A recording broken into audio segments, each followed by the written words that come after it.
하나님의 인도하심이 우리 가운데 넘치기를 주님의 이름으로 축복합니다. 오늘은 지방선거가 있는 날입니다. 기도하실 때 말씀하시는데 제가 어제 SNS를 보다가 한 목사님이 빨간 넥타이를 메고 설교하니까 성도가 우리 목사님은 이쪽이다. 그래서 목사님이 놀라서 파란 넥타이를 메고 하니까 우리 목사님 이쪽이다. 이렇게 막 하는 풍자 내용이 있었거든요. 저는 아무 생각 없이 아침에 빨리 나오려고 아무 생각 없이 집었는데 하필 파란색이 많은데 저희 집에 빨간색이 맺어 있더라고요. 오해하지 마시기를 바랍니다. 우리들 인생을 살아가면서 수없이 많은 갈증을 경험합니다. 우리 목이 마를 땐 무엇을 찾으시죠? 물을 찾으시고 배고플 때는 먹을 음식을 찾습니다. 그런데 사람에게는 육신의 갈증만이 있는 것이 아닙니다. 왜냐? 눈에 보이지 않는 영혼의 갈증도 있기 때문입니다. 어떤 사람은 돈이 없어서 힘들다고 생각하고 또 돈이 생기면 행복할 것이라고 생각합니다. 그런데 그 사람에게는 돈이 찾아와도 또 다른 갈증이 찾아옵니다. 그리고 어떤 사람은 성공하면 만족할 것이라고 생각합니다. 승진하거나 집을 사거나 원하는 것을 이루었다고 생각하면 행복할 것이라 생각합니다. 그런 것들을 얻으셨을 때 행복하셨습니까? 잠깐 행복하셨을 것입니다. 하지만 목표를 이루고 나서도 마음 한편에는 우리가 설명할 수 없는 허전함이 남아 있습니다. 왜 그럴까요? 하나님께서는 우리를 단순히 육신만을 가진 존재가 아니라 영혼을 가진 존재로 만드셨기 때문입니다. 그래서 우리의 영혼이 무엇으로? 하나님으로 채워지지 않으면 아무리 많은 것들을 갖고 와서 우리의 삶을 채운다고 할지라도 만족함을 얻을 수 없다는 것입니다. 우리 어거스틴이 이런 유명한 고백을 남겼는데 한번 읽어볼까요? 함께 읽어보겠습니다. 주님, 주께서 우리를 주님을 위하여 지으셨으므로 우리의 마음은 주 안에서 안식하기까지 쉼을 얻지 못합니다. 세상은 우리에게 끊임없이 이렇게 말합니다. 이것만 가지면 행복하다. 그리고 이것만 이루면 만족한다. 그리고 이것만 얻으면 괜찮아진다라고 말합니다. 그러나 세상은 결코 영혼의 갈증을 해결하지 못한다는 것을 꼭 기억하시기를 바랍니다. 최근에 제가 빠져 있는 것이 있습니다. 꼭 50대가 돼서 59세가 돼서 멋있는 요트를 타서 세계 일주를 하는 게 제 꿈입니다. 제가 요즘에 유튜브를 보다가 2명의 여행가에게 빠졌는데요. 그 2명의 여행가가 자기가 요트 면허를 따고 그리고 요트를 사서 여행을 하는 사람입니다. 그런데 이 여행의 영상을 보다 보면 점점 이 로망이 사라집니다. 2억짜리 배가 있고요, 50억짜리 배가 있습니다. 바다에 나갔습니다. 그러면은 태풍을 만났을 때 2억짜리 배가 먼저 침몰할까요? 50억짜리 배가 먼저 침몰할까요? 제가 영상을 봤는데 2억짜리나 50억짜리나 똑같이 자빠지더라고요.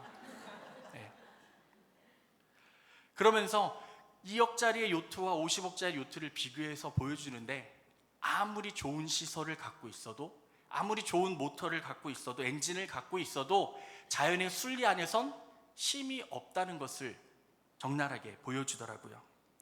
그래서 에레미야 2장 13절에 하나님께서는 이렇게 말씀을 하십니다. 내 백성이 2가지 악을 행하였나니 곧 그들이 생수의 근원이 되는 나를 버린 것과 스스로 웅덩이를 판 것인데 그것은 그 물을 가두지 못할 터진 웅덩이들이니라. 얼마나 안타까운 말씀입니까? 생수의 근원이신 하나님을 버리고 사람들은 스스로 물을 담아보겠다고 웅덩이를 팠습니다. 돈을 들여서, 인력을 들여서 웅덩이를 팠습니다. 그런데 그 웅덩이는 터져 있어서 아무리 물을 채워도, 사람의 욕심을 채워도 다 세워져 버리고 만다는 것입니다. 세상의 만족이 그런 것입니다. 2억짜리 배를 타도 50억짜리 배를 타도 어차피 무너지는 건 똑같다는 것입니다. 배가 난파되었습니다. 그래서 한 사람이 너무 목이 말랐습니다. 그러면 어떤 행동을 하게 되죠? 당연히 물을 찾게 되죠. 그렇다고 바다의 물을 마셔도 될까요? 신기하지 않습니까? 난파되었는데 내 주위에는 물밖에 없습니다. 그런데 신기하게도 내가 그 바닷물을 마시게 되면 죽게 된다는 것을 알 수밖에 없다는 것입니다. 왜냐? 그 바닷물에는 염분이 많이 들어있기 때문에요. 그럼에도 불구하고 수많은 사람들이 조난을 당하고 죽음의 위기에 처했을 때 그 목마름 때문에 할 수 없이 바닷물을 마시게 된다는 것입니다. 그러면 그 바닷물을 마시면 처음에는 짠맛과 물맛이 같이 섞여서 몸에서는 그 물이 채워졌다라고 먼저 인식을 한대요. 그런데 얼마 되지 않아서 그 염분이 몸에서 쌓이기 시작하면서 더 큰 갈증이 느껴지게 되고 결국에는 그 바닷물을 마심으로 인하여서 더 빨리 죽음에 이르게 된다고 합니다. 세상도 이와 비슷합니다. 세상도 우리에게 많은 것들을 보여줍니다. 돈도 있고 명예도 있고 즐거움도 있고 우리에겐 성공도 있습니다. 그러나 그것들은 영혼의 갈증을 해결할 수 있는 생수가 아닙니다. 오히려 우리의 삶에 더 큰 갈증을 만들어줄 때가 많이 있다는 것입니다. 한번 생각해 보시겠어요? 예배가 끝나고 주머니에 뒤져보니까 로또 한 장이 있었습니다. 그래서 이게 무슨 로또지? 하고서 맞춰봤는데 1등이 되었습니다. 왜 인상을 쓰세요? 1등이 되셨는데. 1등이 되셨으면 행복하셔야죠. 1등이 되셔서 너무 좋아가지고 난 이제 부자다 라고 생각을 했습니다. 그런데 하루가 지나고 차도 사고 집도 사고 모두 하다 보니까 다시 주머니를 뒤져보니까 이제는 내 주머니에 100만 원밖에 남지 않았을 때 그때 우리의 마음은 어떨 것 같습니까? 이런 생각하지 않으시겠어요? 또 로또 1등 되면 얼마나 행복할까? 그것이 바로 사람의 생각이며 채워지지 않는 물질적 공허함이라는 것입니다. 그래서 오늘의 본문의 배경은 초막절 마지막 날입니다. 초막절 기간 동안에 제사장은 매일 실로암 못에서 물을 길어 성전에 붓는 의식을 행했습니다. 그것은 광야에서 물을 공급하신 하나님의 은혜를 기억하기 위해서 하는 의식이었습니다. 그래서 사람들은 그 물을 보며 하나님께서 다시 은혜 주시기를 기대했습니다. 그런데 바로 그 순간 예수님께서 일어나서 큰 소리로 이렇게 외치십니다. 많은 사람들 가운데서 뭐라고 외치시냐 하면 누구든지 목마른 자는 누구에게 오라고요? 내게로 와서 마시라. 여기서 누구든지라는 말이 얼마나 은혜로운 단어인지 모릅니다.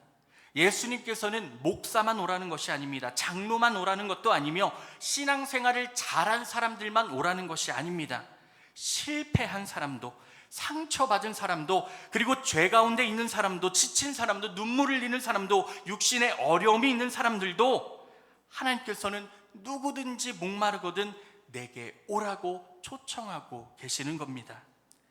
이러한 초대함 가운데 우리 성도님들은 어떻게 응답하시겠습니까? 어떻게 하실 거예요? 예수님께서 오라고 초청하셨잖아요. 그러면은 어떤 마음으로 이 시간 주님 앞에 나아가시겠습니까? 하나님께서 주시는 그 부르심의 은혜 가운데 감사함으로, 기뻐함으로, 그리고 그 감격을 가지고 주님 앞에 나아가시는 우리 믿음의 성도님들 되시기를 주님의 이름으로 축복합니다. 우리 37절 말씀을 다시 한 번 더 읽어보겠습니다. 한 목소리 읽습니다. 명절 끝날 곧 큰 날에 예수께서 서서 외쳐 이르시되 누구든지 목마르거든 내게로 와서 마시라. 아멘. 이 예수님께서 많은 사람들 가운데 외치신 말씀의 바로 핵심은 목마르거든입니다. 주님은 먼저 능력 있는 사람을 찾지 않으셨습니다. 많이 가진 자를 찾지 않으셨습니다. 성공한 자를 찾지 않으셨습니다. 주님께서는 먼저 목마른 자를 찾으셨다고 기록합니다. 왜냐? 목마른 사람만이 무엇을 찾기 때문이죠? 물을 찾기 때문입니다. 사람은 목이 마를 때 물을 찾습니다. 배부른 사람은 우물을 찾지 않습니다. 그리고 갈증을 느끼는 사람만이 물을 찾게 됩니다. 그렇게 영적인 세계도 마찬가지입니다. 나의 부족함을, 자신의 부족함을 아는 사람이 하나님을 찾고 자신의 연약함을 아는 사람이 하나님께 무릎 꿇으며 나의 죄를 아는 사람만이 하나님께 회개한다는 것을 예수님께서는 알고 계셨다는 것입니다. 그렇기에 결국 내가 영혼이 목마르다라는 사실을 아는 사람이 예수님께 나아간다는 것을 예수님은 알고 계셨다는 것을 말씀하고 계시는 겁니다. 그렇게 먼저 우리의 목마름이 하나님을 찾게 만드는 은혜라는 사실을 꼭 기억하시기를 바랍니다. 우리는 보통 인생의 어려움을 싫어합니다. 아프신 거 좋아하세요? 저도 싫습니다. 저 지지난 2주 동안 목소리가 안 나왔을 때 제 목소리를 얼마나 원망했는지 모릅니다. 좀 아름답게 하나님께 찬양하고 싶고 더 아름다운 찬양을 드리고 싶은데 아무리 노력해도 나오지가 않으니까, 그래서 병원에 가서 주사를 엄청 많이 맞았어요. 빨리 나을까 봐. 이처럼 사람은 인생의 어려움을 정말로 싫어합니다. 실패도 싫고 눈물도 싫고 고난도 싫습니다. 그러나 성경을 보면 하나님께서는 종종 우리의 연약함과 어려움과 우리의 목마름을 사용하셔서 우리의 삶을 하나님께로 이끄시는 모습들을 많이 보여주십니다. 이스라엘 백성들이 광야를 지날 때를 생각해 보십시오. 지금 예배당만 나가면 날씨가 어떻습니까? 덥죠. 더운데 땀도 나고 어디 돌아다니기 참 힘든 날씨입니다. 6월 초임에도 불구하고 너무 덥죠. 그런데 이 이스라엘 백성들은 광야를 지날 때 수없이 더움과 저녁에는 추움을 이기고 견뎌냈어야 합니다. 그리고 그들은 또 물이 없을 때 비로소 하나님께 부르짖었음을 볼 수가 있습니다. 다윗도 이렇게 고백합니다. 시편 42편 1절 말씀 함께 우리도 고백해 볼까요? 하나님이여, 사슴이 시냇물을 찾기에 갈급함같이 내 영혼이 주를 찾기에 갈급하나이다. 아멘. 이 말씀에 나오는 사슴처럼 목마른 사슴은 시냇물을 찾기 위해 멈추지 않습니다. 왜 사슴이 시냇물을 찾을까요? 물을 찾지 않으면, 물을 마시지 않으면 결국 죽기 때문입니다. 다윗은 바로 그 마음으로 하나님을 찾았다라고 고백하고 있는 것입니다. 그렇게 하나님의 없는 삶은 견딜 수 없는 삶입니다. 믿으십니까? 또한 하나님은 목마른 자를 외면하지 않으신다고 정반대되는 말씀을 우리에게 보여주고 계시는 겁니다. 우리 이사야 55장 1절은 이렇게 말합니다. 오호라, 너희 모든 목마른 자들아, 어디로 나오라고요? 물로 나오라. 어떤 자들? 돈 없는 자도 오라. 너희는 와서 사 먹되 돈 없이 값 없이 와서 포도주와 젖을 사라라고 말씀하십니다. 이처럼 하나님은 목마른 자를 책망하지 않으십니다. 너는 왜 없어? 너는 왜 없을 때까지 노력하지 않았어가 아니라 오히려 목마른 자여 내게로 오라라고 말씀하시는 거로 우리의 삶을 채워주시겠다고 약속하고 계시는 것입니다. 사랑하는 성도님들, 기억하십시오. 하나님께로 한 걸음 한 걸음 가까이 나아가는 것이 하나님과의 나의 관계의 회복뿐만 아니라 하나님께서 주시는 놀라운 기회임을 기억하시기를 바랍니다. 그렇기 때문에 목마름을 아는 사람이 예수님께 나오게 됩니다. 예수님 당시에도 많은 사람들이 예수님을 만났지만 모두가 예수님을 따랐습니까? 아닙니다. 많은 사람들이 예수님의 기적을 같이 보았고 그 말씀을 들었고 하나님의 은혜를 체험했음에도 불구하고 예수님을 따라다니는 사람이 있음에도 반대로 예수님을 시기질투하며 어떻게 죽일까 고민하는 사람들도 있었다는 것입니다. 바리새인들은 예수님의 말씀도 보았고 기적도 보았습니다. 그러나 예수님께 나오지 않았습니다. 왜냐? 자신들은 이미 자신들의 신앙의 모습으로 자신들의 삶이 가득 채워져 있고 자신들은 충분하다라고 생각했기 때문입니다. 자신들은 위롭다 생각했고 하나님을 잘 믿고 있다고 생각했습니다. 그렇기 때문에 이들에게는 예수님이 필요하지 않다라는 고백이 나타났던 것입니다.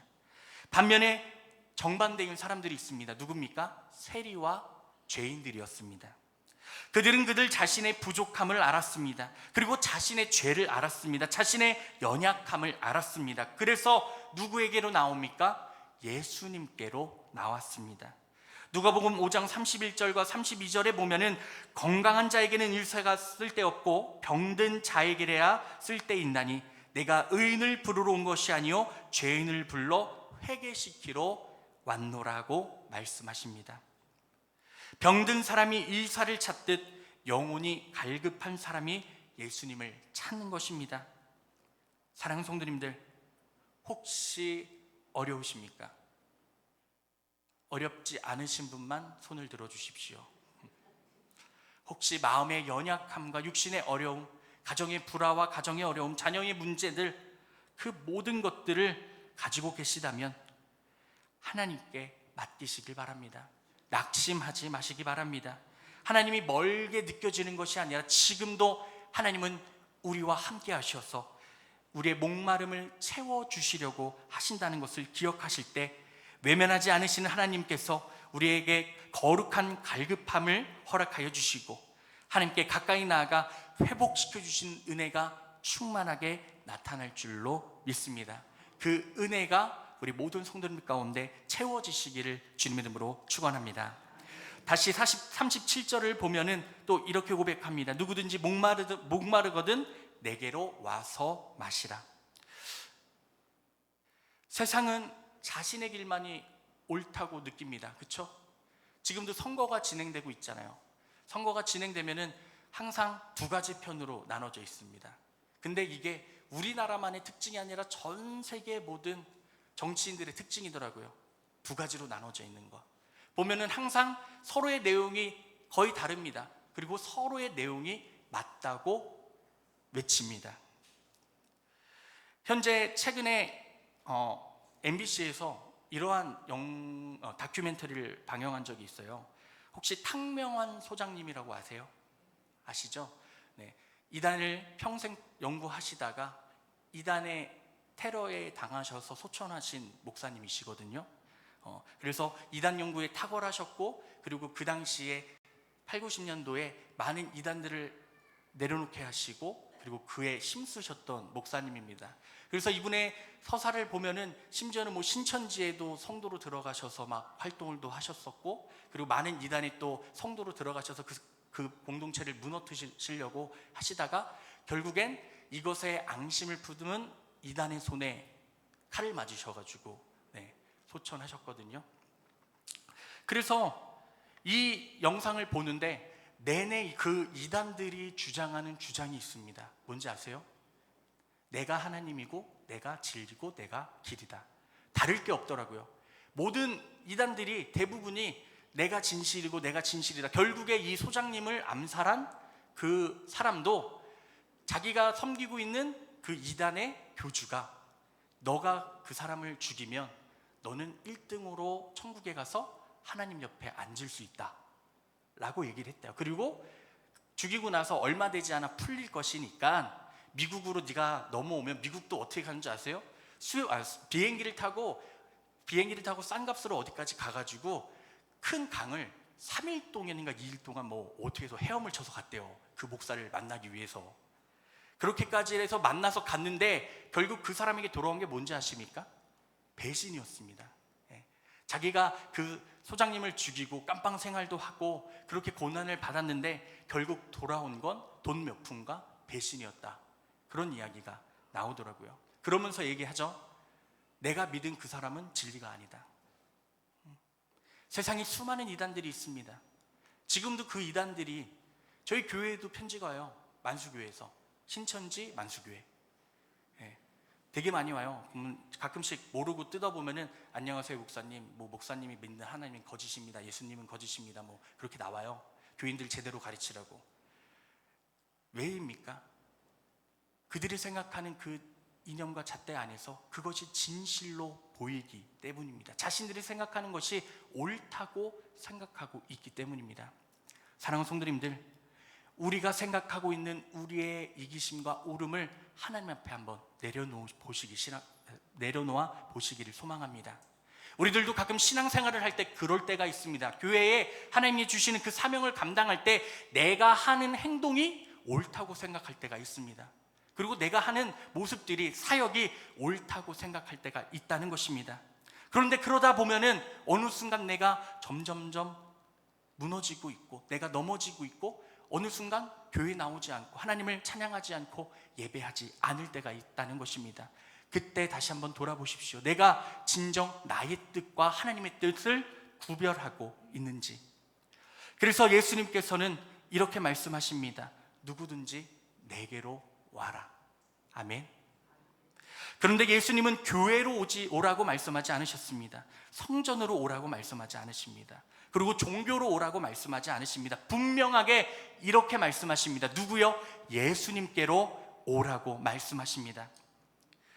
우리가 목마름을 느끼는 것도 중요하지만 더 중요한 것은 우리의 생각과 이기심과 아집들을 내려놓고 누구에게로 가는 것이냐? 하나님께로 가는 것이 중요하다는 것입니다. 사람들은 저마다 자신의 갈증을 해결하기 위해 여러 곳을 찾아갑니다. 어려움이 생겼을 때 하나님보다 무엇을 먼저 찾습니까? 나의 이야기를 들어줄 누군가를 먼저 찾게 된다는 것입니다. 그리고 대화를 합니다. 대화를 하고 심지어는 같이 모여 손잡고 눈물을 흘려 기도도 합니다. 그런데 그 어려움이 해결됩니까? 해결되지 않을 때가 참 많이 있다는 것입니다. 세상의 것들은 잠시 갈증을 잊게 할 수 있어도 영원히 해결해 주지는 못합니다. 마치 소금물을 마시면 잠깐 목이 축여지는 것 같지만 더욱 목이 마르게 되는 것처럼 세상의 그 어떤 것도 우리의 삶의 모습들과 영혼의 갈급함을 채워줄 수 없다는 것입니다. 그래서 예수님은 어디든지 가라라고 말씀하지 않으셨습니다. 오직 내게로 오라고 말씀하십니다. 왜냐? 참된 만족은 오직 예수님만 안에 있기 때문입니다. 한 번 더 고백해 볼까요? 참된 만족은 예수님 안에 있습니다. 믿으십니까? 아멘. 예수님께서 사마리아 여인에게 하신 말씀을 기억해 보시기 바랍니다. 요한복음 4장 13절 14절 말씀입니다. 함께 읽어볼게요. 예수님께서 대답하여 이르시되 이 물을 마시는 자마다 다시 목마르려니와 내가 주는 물을 마시는 자는 영원히 목마르지 아니하리니 내가 주는 물은 그 속에서 영생하도록 솟아나는 샘물이 되리라. 아멘. 이 말씀을 보면 사마리아 여인은 우물가에 물을 길러 왔지만 사실은 물보다 더 깊은 갈증을 가지고 있었습니다. 사람에게서 사랑을 찾았고 세상 속에서 만족을 찾으려고 했지만 채워졌습니까? 아니요, 채워지지 않았습니다. 그러나 그녀의 인생은 누구를 만난 이후에 변화되게 됩니까? 바로 예수님을 만난 이후에 그의 인생이 완전히 달라지게 되었다는 것입니다. 우리도 마찬가지입니다. 문제를 해결받는 것이 목적이 아니라 예수님을 만나는 것이 목적이 되시기를 주님의 이름으로 축복합니다. 병이 나아도 예수님이 없으면 다시 목마르게 됩니다. 문제가 해결되어도 예수님이 나와 함께 하지 않으시면 또 다른 갈증이 찾아오게 됩니다. 그러나 예수님을 만나면 환경이 변하지 않아도 예수님 안에 평안이 생기고 상황이 그대로여도 소망이 생기며 우리의 눈물 가운데서도 다시 일어날 힘이 생기게 된다는 것입니다. 예수님이 우리의 옆자리에 앉아 계십니다. 아멘. 그것을 믿으신다면 옆자리에 항상 계시잖아요. 단짝이 한 분쯤은 있으시죠? 저도 중고등학교 때 단짝이 있었는데 여자들만 화장실을 같이 다니는 건 줄 알았는데 남자들도 단짝끼리 화장실까지도 매 시간마다 같이 이렇게 팔짱 끼고 저도 그러고 다녔거든요. 그렇잖아요. 어디를 가든 그것이 화장실이든 뭐 어느 곳이든 슬픈 일이든 단짝과 좋은 친구는 항상 함께 다니잖아요. 그런데 그 좋으신 하나님이 언제나 나를 붙들어 주시고 나의 손을 잡아 주시고 나의 등 뒤에서 나를 안아주시고 내가 슬플 때나 아플 때나 어려울 때나 내가 힘들 때나 그 어느 곳에서나 나와 함께 해주신다고 약속하시는데 우리의 삶이 달라지지 않을 수가 있을까요? 당연히 없으시겠죠. 그렇게 항상 믿음으로 고백하십시오. 주님이 나와 함께 하신다. 주님이 나와 함께 하신다는 것을 믿으실 때에 우리의 삶의 모든 낙심과 그 어려움과 문제들이 하나님의 그 은혜 안에서 해결되어지고 해결되어지지 않는다 할지라도 이길 힘을 능히 주님께서 우리에게 허락하여 주실 줄로 믿습니다. 그렇기에 누구든지 목마르거든 내게로 와서 마시라. 이 말씀이 우리의 삶의 힘이 되고 우리의 삶의 목표가 되고 기도의 길이 되어지기를 주님의 이름으로 축원합니다. 그렇다면 마지막으로 우리가 하나님께서 말씀하신 이 영혼을 채운 자로서 살아갈 때에 우리는 어떠한 은혜의 사람이 되어야 할까요? 우리 38절 말씀을 같이 읽어보겠습니다. 38절 말씀입니다. 나를 믿는 자는 성경의 이름과 같이 그 배에서 생수의 강이 흘러나오리라 하시니. 아멘. 우리가 어떻게 된다고요? 그 배에서 생수의 강이 흘러나오니라. 믿으십니까? 이것이 복음의 놀라운 능력입니다. 우리가 예수님을 만나기 전에는 내가 은혜가 필요한 사람이었습니다. 그리고 내가 위로받아야 하는 사람이었습니다. 그런데 우리가 예수님을 만나고 나면 하나님께서는 우리를 무엇으로 사용하신다고요? 은혜의 통로로 사용한다고 말씀하시는 겁니다. 한마디로 말하면 받은 인생에서 흘려내는 인생으로 우리의 삶이 바뀌는 것입니다. 아멘. 그러면 지금 은혜를 얼마나 흘려내고 계십니까? 생각해 보십시오. 강과 웅덩이의 차이가 무엇입니까? 웅덩이는 아무리 물이 흘러 들어와도요, 흘러나가지 않습니다. 그 안에 물이 고이게 됩니다. 결국엔 어떻게 되죠? 그 물이 썩게 되죠. 그러나 강은 끊임없이 흘러갑니다. 그래서 강은 살아있다고 이야기하죠. 신앙도 마찬가지입니다. 은혜를 받고도 흘러보내지 않는다면 신앙이 메마르기 시작합니다. 말씀을 듣기만 하고 나누지 않으면 감동이 사라지게 된다는 겁니다.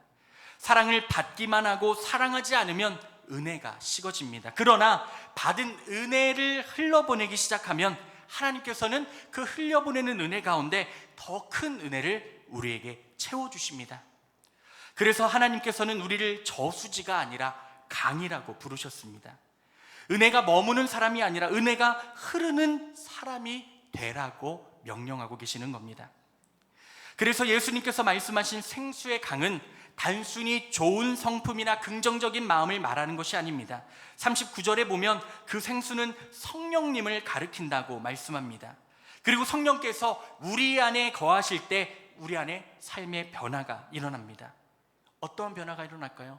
전에는 미워하던 사람이 원망하던 사람을 보며 감사하게 됩니다. 그리고 어려웠던 사람을 보며 용서하게 됩니다. 낙심하던 사람이 소망을 품게 됩니다. 자기만 생각하던 사람이 이제는 다른 사람을 섬기게 된다는 것입니다. 이것이 바로 성령께서 하시는 일입니다. 그런데 신기합니다. 나의 힘으로는 할 수 없습니다.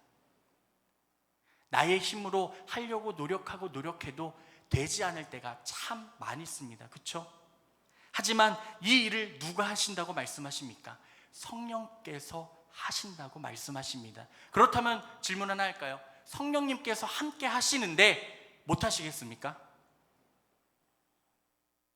감사합니다. 못 하시겠습니까? 네라고 하셨으면 저와 같이 손잡고 나가실 뻔했는데 아무도 대답을 안 해주셔서 감사합니다. 하실 수 있으시죠? 아멘. 그러면 이제 우리가 변화되어야 합니다. 혹시 마음속에 품은 내가 싫어하거나 미워하거나 어렵게 생각한 성도가 있지는 않습니까?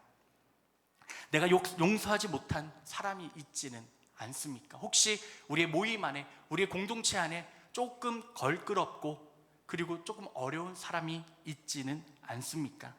하지만 우리가 은혜를 받은 사람이라면, 주님의 은혜를 입은 사람이라면 담대히 그 사람을 향하여 손을 내미시고 함께 기도할 수 있는 은혜가 되시기를 바랍니다. 그때에 누가 일하신다고요? 성령님께서 동행하시고 일하여 주사 하나님의 그 놀라운 일 가운데 모든 것이 하나로 이루어지고 회복되어 질 줄로 믿습니다. 성경에 보면 베드로가 나옵니다. 베드로가 어떤 제자였습니까? 예수님이 잡히시던 날에는 무서워서 예수님을 3번이나 부인했던 사람이었습니다. 그리고 사람들 앞에서 나는 담대히 예수님은 알고 있다라고 말할 용기조차 없었던 사람이었습니다. 그러나 오순절에 성령을 받고 나자 베드로가 어떻게 변화되어졌습니까? 수많은 사람들 앞에서 죽음을 무릅쓰고 담대하게 복음을 전하였습니다. 그리고 하루에 3,000명이 회개하는 역사를 이뤄낸 것이 바로 베드로였습니다. 왜냐? 베드로 안에서 성령님의 체험을 하고 예수님을 알게 되자 생수의 강이 흘러나오기 시작했던 것이었습니다. 사도 바울도 마찬가지였죠. 예수님을 만난 후 수많은 고난을 당했지만 그랬음에도 불구하고 그 죽음의 길 가운데서도 복음을 멈추지 않았던 것, 감옥 속에서 하나님을 찬양했고 핍박 속에서도 예수님의 복음을 전했을 수 있는 이유, 왜 그랬습니까? 그의 안에 하나님의 생수의 강이 흐르고 있었기 때문입니다. 사랑하는 성도님들, 하나님께서 우리를 구원하신 목적은 단순히 천국에 가게 하시는 데만 있지 않습니다. 우리를 통해 다른 사람들도 생명을 얻게 하기 위함임을 꼭 기억하시길 바랍니다. 우리 가정에 생수의 은혜의 강물이 넘치기를 소망합니다. 우리의 교회에 하나님의 은혜의 생수의 강물이 넘치기를 원합니다. 이 나라와 이 땅에 하나님의 생수의 강물이 차고 넘치기를 원합니다. 그 강물을 채우고 흐르게 하는 그 사명 가운데 우리 모든 성도들의 고백이, 기도와 찬양이 쌓이기를 주님의 이름으로 축복합니다. 특별히 우리 교회가 130년의 역사를 지나오면서 지금까지 쓰임받고 사용받을 수 있었던 이유도 저는 여기에 있었는 줄로 믿습니다. 은혜를 받기만 하는 교회가 아닙니다. 우리 교회는 지금도 은혜를 흘러보내고 있는 교회인 줄로 믿습니다. 그래서 지금 우리가 많은 것들을 준비하고 있잖아요. 리모델링 역시 단순히 건물을 새롭게 만드는 공사가 아님을 기억하시길 바랍니다. 이를 통하여서 앞으로 더 많은 영혼들을 품고 더 많은 세대들을 세우고 더 많은 사람들에게 복음을 전하기 위한 새로운 도전이며 준비임을 함께 기억하시기를 주님의 이름으로 축복합니다. 사랑하는 성도님들, 오늘 우리는 예수님의 초청의 말씀을 함께 살펴보았습니다. 예수님을 먼저 어떠한 자를 부르셨죠? 목 마른 자를 부르셨습니다. 나의 부족함을 알고 자신의 연약함을 알고 하나님 없이 살 수 없음을 아는 사람을 부르셨습니다. 그리고 예수님은 우리를 다른 곳이 아니라 누구에게로 오라고 말씀하고 계시죠? 내게로 오라, 예수님께로 오라고 말씀하십니다. 세상으로 가라는 것이 아니라 사람으로 가라고 하지 않으시고 오직 내게로 오라고 말씀하십니다. 왜냐? 예수님만이 우리의 영혼의 참된 만족이기 때문입니다. 그리고 예수님께 나온 사람은 생수를 마시는 것만으로 끝나는 것이 아니라 성령의 충만함을 받아 강물처럼 그 은혜를 흘려보내라고 우리에게 말씀하십니다. 받기만 하는 인생이 아니라 흘려보내는 인생으로 변화되라고 말씀하고 계시는 겁니다. 그러므로 오늘 우리에게 이러한 질문을 해보셔야 합니다. 우리는 무엇에 목말라 있는가? 정말 우리는 예수님을 찾고 있는가? 나는 생수를 마시고 있는가? 나는 그 은혜의 생수의 강을 흘러내고 있는가? 주님은 오늘도 우리의 옆에서 이렇게 말씀하십니다. 내게로 와서 마시라. 내게로 와서 마시라. 내게로 와서 그 부족함을 채우라고 말씀하십니다. 오늘 이 자리에 있는 우리 모든 성도님들이 그 놀라운 체험을 경험하시는 은혜가 되시기를 주님의 이름으로 축원합니다. 좀 채워지셨나요? 이쪽만 대답하셨어요. 쳐다보겠습니다. 채워지셨나요? 아멘. 하나님께서는 지금도 넘치게 채워주십니다. 그 채워주심을 지금처럼 이렇게 웃는 얼굴로, 제가 조금만 이렇게 따르게 얘기해도 웃으시잖아요. 그렇죠? 그렇게 웃는 아름다운 모습으로 그 복음을 전하시는, 그 은혜를 나누시는 우리 믿음의 성도님들 되시기를 주님의 이름으로 축원합니다. 아멘. 우리 이 찬양 함께 고백하며 결단했으면 좋겠습니다.